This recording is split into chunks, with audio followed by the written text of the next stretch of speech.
कौन क्या कहता है ये विश्लेषण का समय नहीं है। अभी जो बात है ये समय है कि हमको जो हराने का प्रयास किया जा रहा है, जो हमने सिंपल सा सवाल पूछा है कि जो रद्द हुए हैं क्यों हुए हैं, प्रक्रिया उसकी शुरुआत की थी, अंत में आपने ये क्यों किया, आपने रिटर्न में लिख करके क्यों नहीं दिया।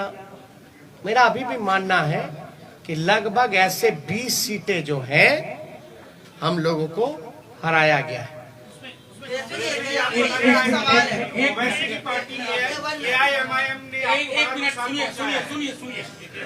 इनका वह सवाल है, एक साथ पूछे ना।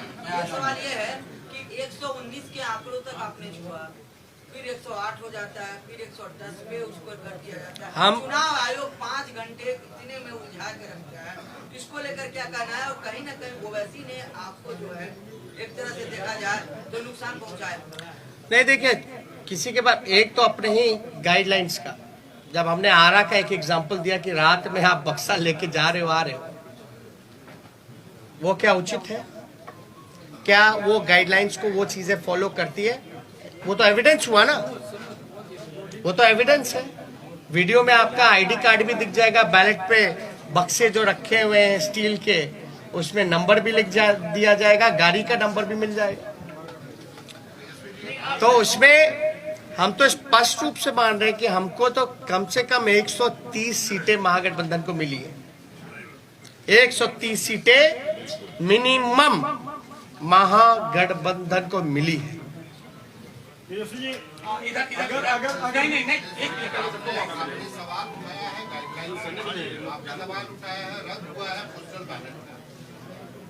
गठबंधन आज की तारीख में जब सरकार नहीं बनी है बिहार में, तब फॉर्मल नहीं हुआ है गठबंधन इलेक्शन कमीशन को डॉक में लेने के लिए, you are putting the election commission on the dock. I have been asking simple question to release, to satisfy the candidates whatever their queries has. That's it. If they will not satisfy the candidates, then we might go to the court. Sir, आपको लगता है कि Owaisi party AIMIM ने आपको बड़ा नुकसान पहुंचाया है, खासकर अगर सीमांचल की बात करें? और क्या महिला मतदाताओं का रुझान इस बार भी आपके पक्ष में नहीं आया है क्या? ये बहुत ही अच्छा सवाल। हम तो कह रहे हैं हम 130 सीट जीते हुए हैं, हम तो बहुमत में आ गए, हम तो बोल रहे हैं कहां नुकसान पहुंचाया। दूसरी बात, साइलेंट वोटर्स, ये साइलेंट वोटर्स है कि इनविजिबल वोटर्स है? और साइलेंट वोटर क्या बोल रहा है? आप लोगों को कौन बोल दिया कि साइलेंट वोटर ने एनडीए को वोट दिया? हम तो जानना चाहते हैं। तब तो साइलेंट वोटर रहा ही नहीं ना। जब प्रधानमंत्री जी साइलेंट वोटर का जिक्र कर रहे हैं, उनके पर तो लोग बड़ा वोकल होते थे, अब साइलेंट हो गए। और साइलेंट हो गए तो प्रधानमंत्री जी को कान में जाके बोल दिया गया। जब बोल ही दिया तो साइलेंट कहां रह गए? ये साइलेंट वोटर थे ही नहीं, ये साइलेंट वही है जो इनविजिबल वोटर है, जो कि बीजेपी के प्रकोष्ठ है।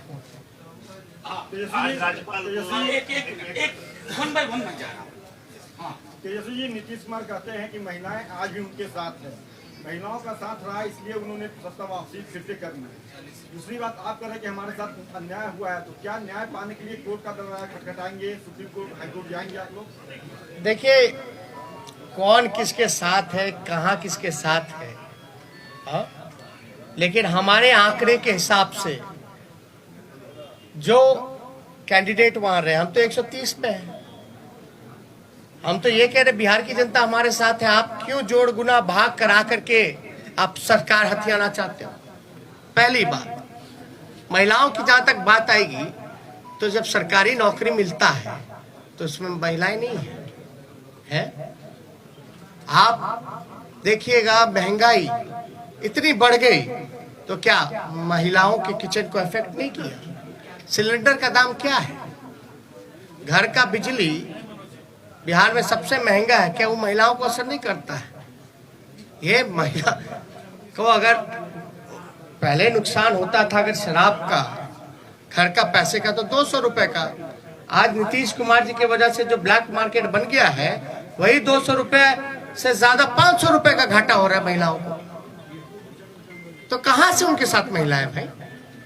ये सब केवल एक स्क्रिप्टेड प्रोपेगेंडा चलाया गया है, और जो कि इस इलेक्शन में ये जितने स्क्रिप्टेड प्रोपेगेंडा चलाने की कोशिश की गई, अरे आपने तो देखा इस चुनाव में इतने शक्तिशाली पीएम हो, मुख्यमंत्री हो, अब शब्द भी मेरे को कहा, मेरे परिवार को कहा, फिर भी हम आशीर्वचन के तौर पे हमने चुनाव लड़ा। तो कहां से आपका? देखिए सिंपल, मैं तो सत्ता में बैठे लोगों से भी पूछना चाहता हूं कि आप बताइए प्रोसीजर क्या है पोस्टल का, गिनती की क्या प्रक्रिया है, क्या वो फॉलो हुई है, नहीं हुई है? अगर हुई नहीं हुई, जो भी छोड़िए अलग बात, या हमारे जो उम्मीदवार रहे, अगर वो कोई क्वेरी इलेक्शन कमीशन को उस समय पूछ रहे थे तो उस समय इनकार क्यों किया गया, लिखित तौर पे क्यों नहीं दिया गया? और अब हम सभी उम्मीदवार जो है लिख करके इलेक्शन कमीशन को भेज रहे हैं, और हमको तो सीडी भी चाहिए, वीडियोग्राफी भी देखना है। इससे पहले कि मैं अगला सवाल तेजस्वी जी के लिए लूं, मैं एक चीज और उसमें जोड़ देना चाहता हूं। इस बार सबसे बड़ा पोस्टल बैलेट का आधार था नियोजित शिक्षकों की। बिहार सरकार और उसके मुखिया को मालूम था कि ये पूरी की पूरी नियोजित शिक्षकों का समुदाय शिफ्ट कर गया है, इसलिए इनवैलिड करने की कोशिश हुई, और वो सब चीजें हम एविडेंस के तौर पर मांगेंगे और इनके जीते हुए लोग हारेंगे।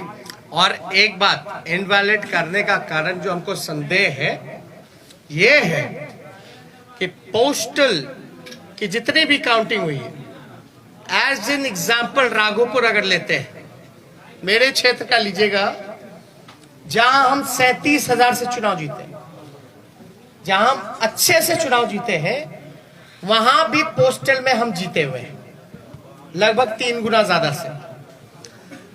एक एग्जाम्पल अगर रूनी सैदपुर का लीजिएगा, सीतामढ़ी का, तो वहां लगभग जो है 15 से 20,000 वोटों से हारे हैं, 25,000 से हारे हैं। लेकिन वो हारे हुए 15 से 20,000 क्षेत्रों में भी पोस्टल में एक तरफा हम लोग लीडिंग किए। यानी पोस्टल में जो मनोज झा जी ने कहा कि ज्यादातर पढ़े लिखे लोग शिक्षकों का, नियोजित शिक्षकों का रहा है, जिन मुद्दों के साथ हम समान काम समान वेतन दिलाने की जो बात कही थी, हमारे पक्ष में वो वोट मिले, जिसको रद्द किया गया। और ध्यान से, आरा वाला भी पोस्टल बैलेट का ही बक्सा था रात का, तो एक जगह का पकड़ाया, लेकिन रात के अंधेरे में क्या क्या खेल हुआ, ये तो आंकड़ा जो है हम लोग डिमांड कर रहे हैं आयोग से। एक आखिरी सवाल। एक मिनट। अरे नहीं ऐसे वो हाथ पहले से राजभवन गए थे और उनसे जब सवाल किया गया कि विपक्ष जो आरोप लगा रहा है उस पर क्या कहना है उनका, उन्होंने कहा कि हमने विपक्ष को कहा है। अरे भैया भाई सुनिए, समझ गए आप। एक मिनट, गवर्नर चुनाव लड़ रहे थे क्या? नहीं, एक मिनट बात सुनिए। गवर्नर चुनाव लड़ रहे थे क्या? चुनाव कौन लड़ रहा था? कैंडिडेट। इस गाइडलाइन में क्या लिखा है इलेक्शन कमीशन का? किसको सेटिस्फाई करता है, गवर्नर को कि कैंडिडेट को? क्या वो सीडी दिखाए क्या? दे, मीडिया को दे दे। अरे मीडिया को दे दे, सब देखे ना। Thank you.